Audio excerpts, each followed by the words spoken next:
Messieurs, dames, bienvenue sur la price action la plus calamiteuse des 6 derniers mois. Installez-vous confortablement, préparez les mouchoirs. Qu'est-ce qu'on fait? Qu'est-ce que c'est que ce gros bordel sur les charts? On va prendre le temps de regarder où est-ce qu'on se situe. Tac, je vais juste ça me dérange. Voilà. Donc, messieurs, dames, qu'est-ce qui se passe? Qu'est-ce qui se passe sur le total crypto, sur le Bitcoin? J'ai vu que la crypto-monnaie des jeunes était en train donc de baisser. Je m'y intéresse, je veux comprendre. Qu'est-ce qui se passe ici? On a eu donc, pour le moment, nous sommes donc le 21 décembre avec une clôture weekly qui va se terminer demain, dimanche 22 décembre. On a eu, au moment où je parle, une correction assez violente de près de 18% sur le total crypto. On est revenu tester la TH du précédent cycle de 2021, de novembre 2021. Je reviendrai un tout petit peu après sur les timings de cycle que je vous ai partagé plutôt cette semaine, hier ou avant-hier, je ne sais plus. Je vais d'abord continuer à faire un état des lieux. Donc, on a eu un retracement assez violent, on va pas se mentir, avec toutes les news qu'on a vu un petit peu plus tôt dans la partie des news. On avait déjà eu un petit flash crash qui avait été intéressant et qui avait été à acheter. Ça, on était plutôt d'accord. Maintenant, ce qu'on a vu là sur le total, c'est quand même quelque chose de beaucoup plus violent. Mais pourtant, vous voyez qu'on est quand même sur des zones, c'est un retest d'ATH. Est-ce qu'un retest d'ATH, c'est pas une zone à acheter? Je sais pas, je vais continuer en regardant le total 2. Le total 2, qui du coup nous a fait, depuis les 720 milliards, une plutôt belle poussée jusqu'à 1600 milliards. On a un petit peu front-run la TH de novembre 2021 qu'on n'a pas touché malheureusement, on s'est arrêté juste avant. On avait un premier support sous les pieds à 1500 milliards, qu'on avait plutôt bien tenu jusqu'à maintenant. La prochaine étape, c'était donc de retester la TH du mois de mars, chose qui est faite jusqu'à maintenant. On a eu un marteau assez encourageant en daily. La bougie actuelle, elle n'est pas forcément très positive, mais il faut essayer de regarder dans des temps plus longs. On a donc eu un retest d'ATH sur le total 2, pourquoi pas, intéressant. Sur le total 3, qu'est-ce qui s'est passé? On a pixel le top de novembre et on a rejeté dessus, enfin on a rejeté dessous du coup, assez violemment. Pour moi, vous savez qu'il y avait une zone à défendre qui est clé. Dans un premier temps, c'est cette zone des 950, 970 milliards chartistement. C'est déjà quelque chose dans laquelle j'estime qu'on devrait trouver du rebond, du support. Pour le moment, on essaye le marteau dans lequel on se situe, clôture à l'intérieur. Il va falloir voir la clôture weekly. Et là, ce qui va nous intéresser, c'est un petit peu les clôtures weekly, parce que ce qu'on voit, c'est quand même des retracements sur le total 2, sur le total 3, qui sont quand même assez encourageants. Si on clôture cette semaine comme ça, on aura pris les 38,2 de Fibonacci de toute la hausse, depuis les 730 milliards, on aura pris les 50 depuis le point le plus bas depuis les élections américaines. Sur le total 3, c'est quelque chose de similaire avec un 38,2 qui tient, un 50 qui tient depuis le point le plus bas des élections américaines. Le Others, lui, est un petit peu plus faible, avec un retracement un petit peu plus fort. On a du mal à tenir des supports. On a Pixel les 618 de son côté. Donc les cryptos sur lesquels vous êtes positionné en majorité, qu'elles souffrent plus, c'est logique. Vous êtes sur le Others. Le Others corrige beaucoup plus violemment. Et ça, à chaque fois. Le Others, pendant l'été, avait corrigé beaucoup plus en proportion que le total 3, que le total 2, etc. On avait pris vraiment en dessous des 618 pendant l'été, donc c'est pas surprenant de le voir là. Maintenant, on aimerait quand même reclaim des zones assez rapidement, parce que chartistement, là, on fait des retests plutôt bearish. On a un retest plutôt bearish de cette zone orange, qui correspond à la zone orange du total 3, qui d'ailleurs fait un retest plutôt bearish aussi. Donc, on se retrouve un peu avec le cul entre deux chaises, où si on prend les alts individuellement, on va avoir des charts qui sont dégueux sur les dernières semaines, mais qui peuvent commencer à imprimer des grandes structures de retournement en weekly, et on en discutera un petit peu après. Maintenant, j'imagine deux scénarios. Le premier scénario, la baisse n'est pas terminée, et il y a pas mal de gens qui disent qu'on pourrait aller revisiter sur Bitcoin des zones comme les déjà 90 000 $ de manière franche, voire même 84 000, 85 000, qui est aussi un niveau sur Bitcoin que j'ai gardé en tête un moment, que j'avais un peu écarté, pour être totalement franc, et c'est toujours pas le scénario que je vais privilégier. Pourquoi ? Tout simplement pour une bonne raison, c'est que, en fait, si on prend le total crypto du cycle de 2021, et ça c'est ce que je vous ai partagé sur Discord, on avait donc eu un début de cycle assez fort, et 1113 jours après le top sur le total crypto de 2018, on avait eu un retest violent à base de moins 30% à peu près, qui était quasiment venu pixel le niveau du total de 2018, et là je parle du cycle de 2021, 1113 jours après. Donc moi, comme un bon élève que je suis, je me suis dit je vais faire pareil, je vais regarder ce qui se passe en termes de délai ici. Tac, mince. Où est-ce que j'ai pris déjà pour avoir intervalle de date? Voilà. Je prends mon top de cycle de 2021, je prends le top local, parce que c'est un top local pour le moment sur le total, je regarde la durée, 1127 jours, pour faire exactement le même type de retest d'ATH qu'on avait vu en 2021 sur le total crypto. Et là, j'arrive donc à une réflexion dans laquelle je me dis que les gens disent toujours et en permanence que les cycles se répètent, que la cyclicité de marché est la même. Pourquoi cette fois serait différente? On a strictement le même retest, on a strictement la même temporalité, à un mois d'intervalle près, mais ça c'est parce que le halving du Bitcoin s'est fait un mois avant, mais c'est typiquement la même temporalité. Pourquoi je serais bearish maintenant? Alors oui, on va pas se mentir, les alts sont dégueulasses. On va faire vite fait le tour. De toute façon, je vais pas vous mentir, les alts individuellement sont dégueulasses. Mais ça, j'ai envie de vous dire que c'est assez logique. On avait vu déjà dans des précédentes analyses techniques que le Total 3 et que les altcoins surperformaient, surtout en flank cycle. Et j'ai pas envie d'être turbo bullish maintenant à tort, mais mon biais c'est de me dire que peut-être que sur les 15 prochains jours j'aurai tort, et peut-être qu'on va aller enfoncer plus bas. Mais sur les 6 prochains mois, c'est sûrement la meilleure zone que vous pouvez acheter sur les alts et de manière générale. Parce que si vous voulez, le risk-reward à partir de maintenant, c'est quoi? C'est d'enfoncer par exemple sur Bitcoin à 85 000. Pour moi, c'est le scénario ultime et c'est ce que les gens imaginent. Donc je prends le scénario le plus commun chez les gens, ce serait d'aller visiter les 84 000, 85 000 et faire, je sais pas, un top de cycle à 150 000, on imagine. Votre risk-reward, c'est ça. Pourquoi est-ce que vous voulez attendre de prendre le risque d'aller plus bas, sachant que là, vous avez déjà localisation, timing, dans des cycles qui se répètent. Et ça, c'est ce que j'ai partagé sur Discord. Et j'ai dit sur Discord que moi, j'allais déployer ma liquidité maintenant. Enfin, moi, je vois ça, je suis un mec un peu simple. Alors oui, les contextes sont un peu différents, c'est pas forcément ultra bullish non plus. Mais si les cycles crypto se répètent comme ils se répètent depuis le début de ce cycle-là, avec tout ce qu'on a vu pendant l'été en termes de retracement, en termes de top local au mois de mars, enfin, au mois d'avril, au mois de mars, moi j'ai envie de croire que on est plutôt pas mal sur un bottom en fait. Et à la limite, on peut aller retester, faire ce genre de choses-là, peut-être latéraliser, peut-être faire ça. Est-ce qu'on a vraiment envie de dip là-bas? Si c'est le cas, j'ai envie de vous dire, vous allez rester assis sur vos mains, vous allez prendre quoi? Moins 30% de perte latente? Vendez pas, et si vous êtes sur des trucs solides, dans 3-6 mois, c'est mon avis perso, je suis sûr que vous vous en sortirez. Maintenant, oui, on va pas se mentir, si on prend les charts des alts, on soupire. Moi je vois ça, j'ai envie de remettre ma casquette et d'aller retourner au McDonald's, parce que Ether est d'une faiblesse ahurissante, et on a pixel son top du mois de mars, et on a rejeté d'une force assez folle. On est revenu, on a fait 4000, 3000 en 5 jours. Bravo à tous. Mais pourtant, ces 3000 $, c'est déjà un support. Est-ce qu'on a vraiment envie d'aller enfoncer, retourner à 2800 $? J'ai envie de vous dire, si c'est votre avis, allez-y, mais moi je vais pas attendre d'aller à 2800 $ si je veux acheter de l'Ether. Et c'est pareil en fait pour beaucoup de cryptos. Et là je vais passer sur les altcoins, mais un SUI qui en a strictement rien à foutre des dips et qui rachète chaque dip à chaque fois, ça typiquement SUI fait une configuration d'altcoin vraiment bullish, où chaque dip est vraiment racheté avec force. On parle d'un plus 15%, mais en plus c'est la bougie, donc si on reprend tout ça, ça doit être 20%.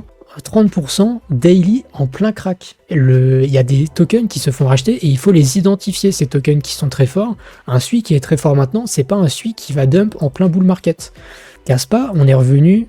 Alors j'avais dit qu'il y avait déjà un niveau clé. Alors la semaine dernière, j'en avais parlé, j'ai dit que c'était peut-être pas la bonne idée d'acheter à 0,19.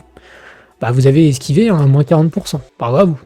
Moi j'avais dit que déjà 0,15 c'était déjà une chose intéressante à tenir et que bah les bottoms ils étaient là. Enfin, vous êtes sur un bad range sur Caspa. Vous voulez attendre quoi? Retourner ici? Si vous voulez, vous pouvez.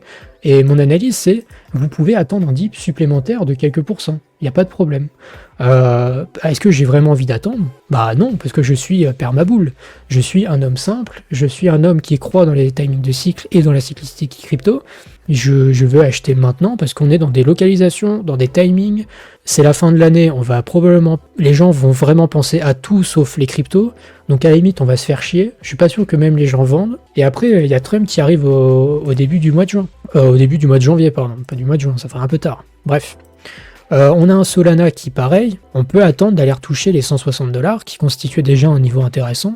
D'ailleurs, la faiblesse de Solana qui contre-suit est vraiment flagrante. Et quand on vous dit que Solana a peut-être vécu la majorité de son cycle et qu'il faut aller voir d'autres choses, pour moi, regarder du SUI USDT contre du SOL USDT, c'est quelque chose de pertinent. Parce que vous pouvez prendre vos sols, aller spéculer sur des trucs qui sont moins capitalisés sans être forcément très risqués non plus, et aller chercher un petit peu de performance. Sol, le SUI contre le sol, donc cette charte, je l'ai partagée il y a une quinzaine de jours peut-être, une semaine. Et en fait, pour moi, on fait un espèce de round bottom. Les plus chartistes d'entre vous verraient une espèce d'épaule tête épaule, un peu dégueu, mais moi, ce que je veux voir, c'est surtout qu'en fait, SUI a plus de force que Solana, et c'est normal. En capitalisation, c'est moins capitalisé, donc c'est logique. Et l'élément que j'ai mis là-haut, c'est, pour moi, c'est pas obvious, mais graphiquement, j'ai envie de dire qu'on retournera là-haut, et que SUI performe 2 fois plus, là on voit 161%, que SUI performe 2 fois plus que Solana, en soi, c'est pas idiot. Quand on voit les capitalisations, c'est pas bête. Donc, SUI contre Sol, on voit la force, et ça fait déjà un moment qu'on voit la force. Et là, elle se matérialise vraiment beaucoup. Mais que ce soit sur les ups, sur les downs, SUI est plus fort que Solana. Apto, SUI est un petit peu plus faible, mais vous voyez qu'on a un niveau clé déjà à 8,46$. Puis si vous voulez, vous pouvez attendre là-bas. Bon, après, il y a le CEO qui s'est barré. Bon, ça c'est encore un autre détail.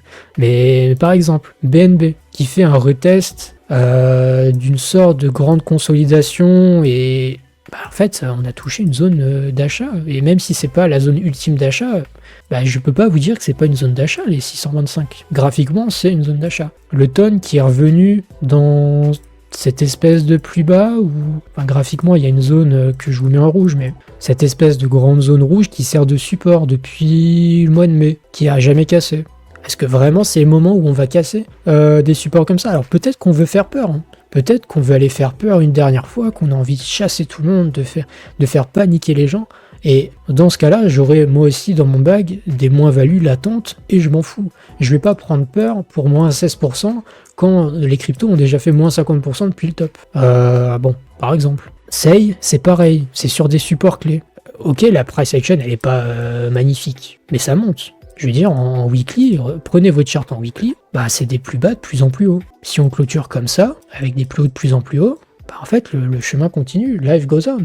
Donc, pour moi, j'ai aucune raison de trembler des genoux. Sur Tao, c'est un peu dégueu, on va pas se mentir. Il y a eu des gens qui me demandaient sur BitTensor qu'est-ce qu'on en pense. On va pas se mentir, c'est pas la price action la plus bullish du siècle. Mais on est revenu tester. Moi, je sais que mon range d'achat, il était entre 480 et 650. Moi, j'ai racheté à 480 il y a, 24, 48 heures. Et à 410, en fait, vous achetez ce qui s'apparente plutôt à un bad range. Alors, on peut aller retester les 360, c'est pareil. Je dis pas que le dip est pas fini. Et franchement, si on a un retest des 360, toute cette période-là, je disais que franchement, ça me surprendrait.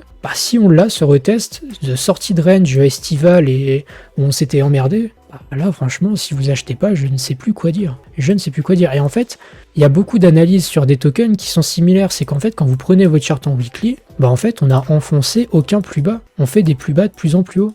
Et des plus hauts de plus en plus haut.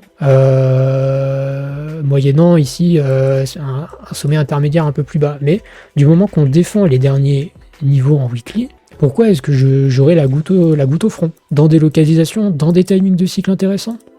Pas pour moi. Plus haut sur Maza. Pourquoi je serais bearish maintenant? Et je vais pas repasser toute la map crypto, c'est pas le but. Mais même sur des actifs un peu plus faibles, type fetch, la structure est toujours intacte. Et si on la clôture comme ça cette semaine, et qu'on ravale pas, et qu'on n'enfonce pas, moi je continue d'être positif. Et en fait, quand on regarde en weekly, c'est pour ça de dézoomer votre chart. Regardez en weekly votre chart, en fait, les structures sont toujours là. Alors oui, elles sont pas, c'est pas les plus belles structures. On aurait bien aimé voir des dips un peu plus légers. Mais en weekly, il y a même des tokens que j'apprécie pas. La structure, elle est toujours en place, avec des plus bas de plus en plus haut et des plus hauts de plus en plus haut. Sur Eigen, j'ai pris un rect entre guillemets parce que moi j'en ai racheté à 4,3$. Ah bah, pas de chance. J'aurais pu en acheter à 3,7$. Mais la vérité, c'est que il faut s'en foutre. Qu'est-ce que je m'en fous d'avoir acheté à 4,3$, j'ai pris moins 16% de pertes latentes. Bah écoutez, c'est de l'argent, je peux même vous dire que Eigen ira à 3,18$. Et même s'il va à 3,18$, la structure elle est toujours bullish. D'ailleurs, si on va à 3,18$, je pense qu'on va retoucher les 618 de Fibonacci. Il est un petit peu plus haut. Si on retouche les 3,18$, on sera pas loin des 786, on a déjà pixel les 618. Graphiquement, un Eigen qui ferait ça en weekly, les gars, je peux être bearish maintenant. Donc, dézoomer votre chart, oui, je sais que ça fait mal. De prendre des trucs, des corrections de moins 40% dans la tronche. C'est pas agréable. D'ailleurs, les mêmes coins qui sont en souffrance monumentale, c'est absolument c'est priceless pour la suite, parce que ça veut dire que les tokens Fonda vont peut-être avoir leur moment de gloire. OP, on est revenu retester la zone. Je pensais même pas qu'on la retesterait. Tac. Cette zone d'achat des 764 de Fibo de toute la hausse précédente, plus une espèce de consolidation que j'avais qui ressemblait moi à mes prix d'achat. À part juste renforcer mes positions, grosso modo, si vous avez suivi l'été avec nous, vous êtes au mieux dans des prix d'achat, au pire dans des prix légèrement en dessous, et des prix qui sont largement à DCA. Un pendle en weekly, il a été tellement fort que ça s'apparente à quelque chose de bearish, mais le dernier niveau weekly plutôt solide, c'était celui-là, et vous voyez qu'on le tient très bien. Qu'est-ce qu'on peut prendre d'autre? Token que vous pouvez apprécier. Je voulais prendre IO, parce que je sais que IO, on en parle beaucoup, et c'est toujours un token que je trouve intéressant. Écoutez, IO en weekly, en fait, juste on fait un retracement, ça fait 1, 2, 3, 4, 5, 6, 7 semaines. Pardon, je sais pas compter, il n'y a que 6 bougies. Mais 40 des bougies.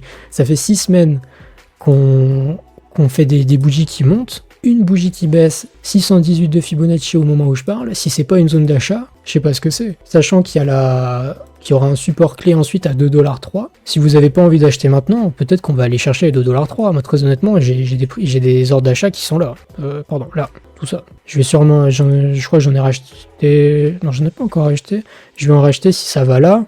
Et très honnêtement, après le stream, si j'en achète là, ça me fait ni chaud ni froid. Parce que j'achète à 2,7 ou à 2,13, moins 17%, ça ne m'intéresse pas outre mesure. Je veux dire, enfant du bear market que je suis, c'est pas dramatique. D'ailleurs, IO, je te l'ai montré Joe avant le stream. Si on compare IO à d'autres tokens, je pense à Nozana par exemple. Tac, Noz. Voilà. Vous voyez que IO a surperformé dans la hausse, dans la baisse, comparé à Nozana depuis du coup son bottom en octobre 2024. C'est pas impossible que IO nous fasse quelque chose comme ça contre Nozana, mais la force qu'on y voit là dans IO, pour moi elle est plutôt pérenne, ou en tout cas ça montre quelque chose, que IO se développe quand même pas mal. Si je peux ajouter un petit truc. Ouais, parce que en fait, quand Iril a fait sa vidéo qui était très bien, parce qu'en plus il a allé chercher de la data, était très très bien. Mais du coup, tout le monde n'a pas arrêté de me parler de Nozana. Nozana a surperformé, a fait un x2, x3 très rapidement. Et quand on vous dit gardez vos convictions, c'est pour ce genre de choses. Parce que j'ai pas arrêté de leur dire, c'est très bien Nozana sur le court terme, ça va pump, y a pas de souci, tu vois. Mais Yonet a un TAM qui est beaucoup plus important, il a une vision beaucoup plus grande, il a des GPU en masse. Il fait des revenus qui augmentent tout le temps. Et j'ai juste gardé mes convictions. J'ai absolument jamais acheté de Nozana. Et voilà, sur le long terme, ça paye. Et juste, voilà, gardez vos convictions. Soyez pas impacté par un YouTuber qui vous parle de ça, sauf que si vous aviez pas de position de base.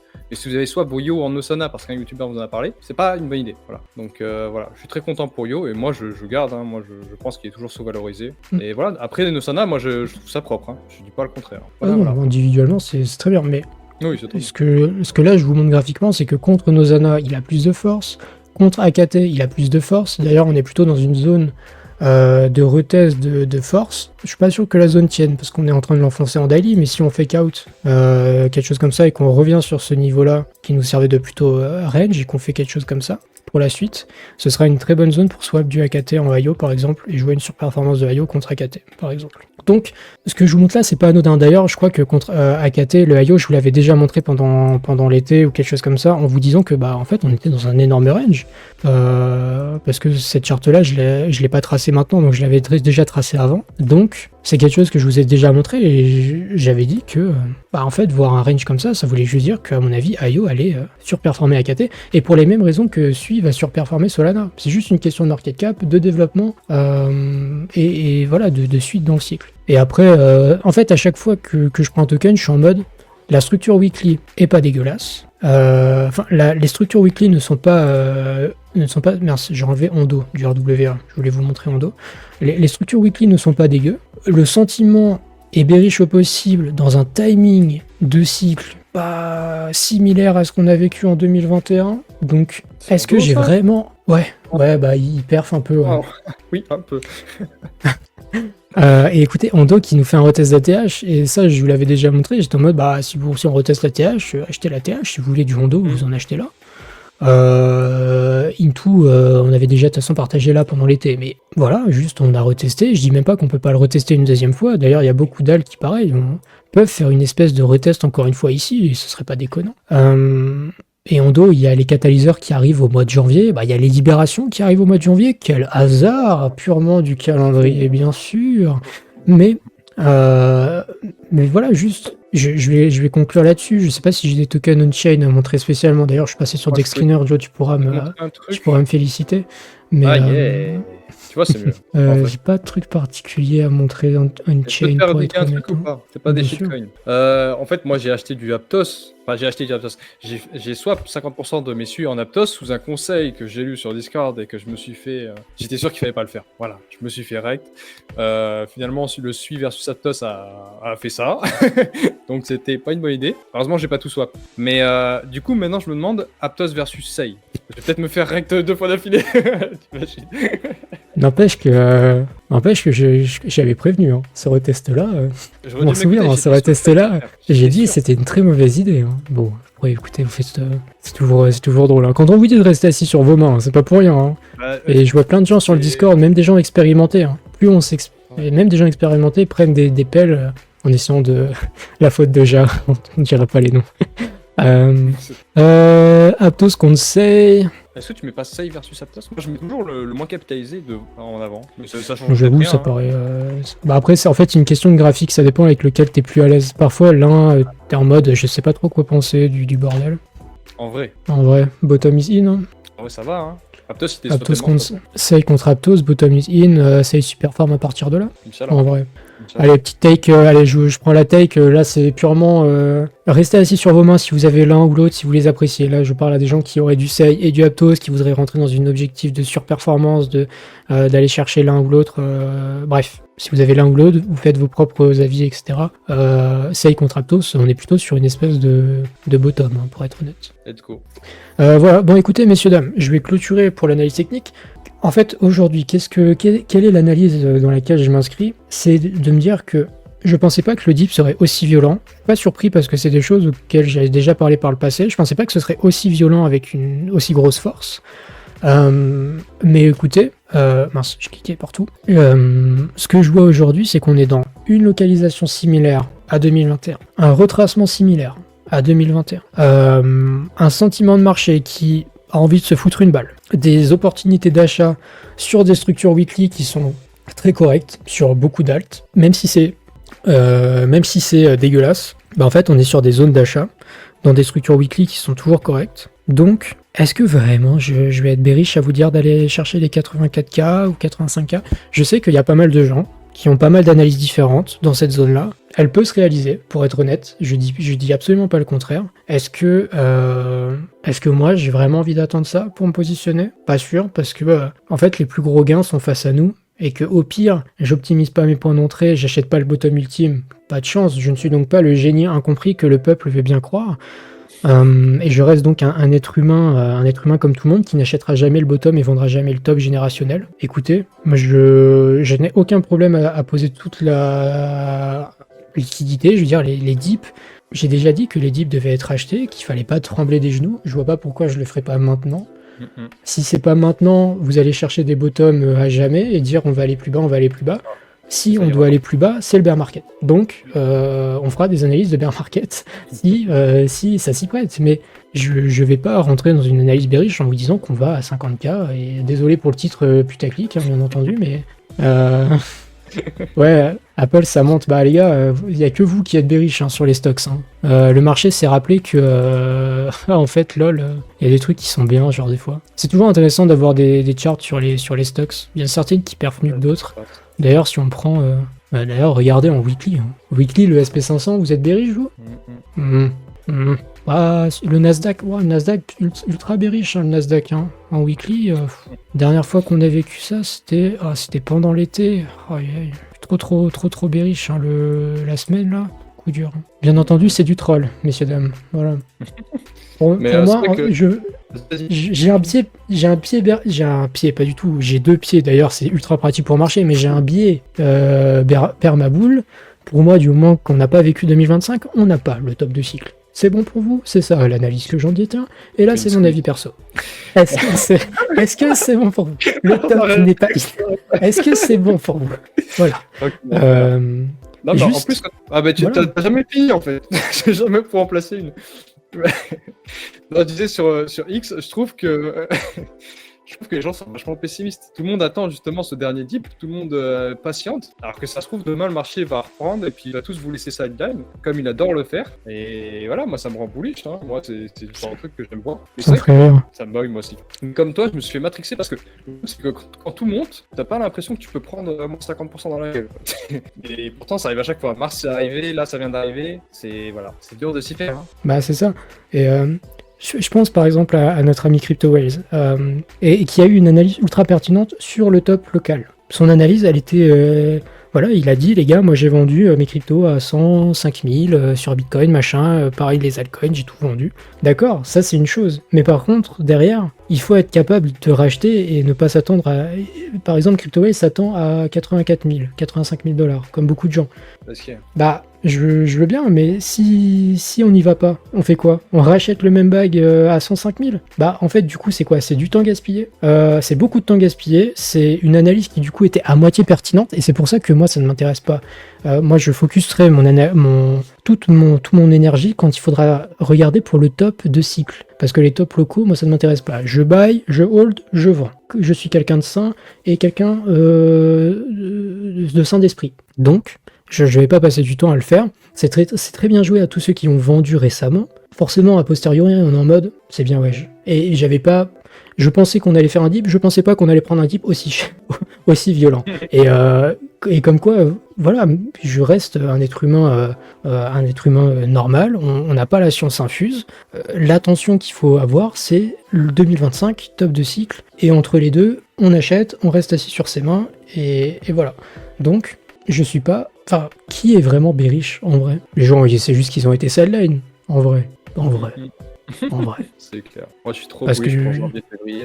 Bah ouais. Bah genre, si n'importe qui d'entre vous a passé l'été avec nous, et les achats de bottom, on était là. Le call de bottom, bien joué Decrypted, le IO à 1,3, le Eigen à 2 et je sais pas combien, le OP à 1,3 et tout le tintouin là on était bien content là. Maintenant, il faut se mettre en tête que si on veut pas dégrader les structures weekly, bah en fait ces prix là on va jamais les revoir. Donc moi je suis en mode so far so good.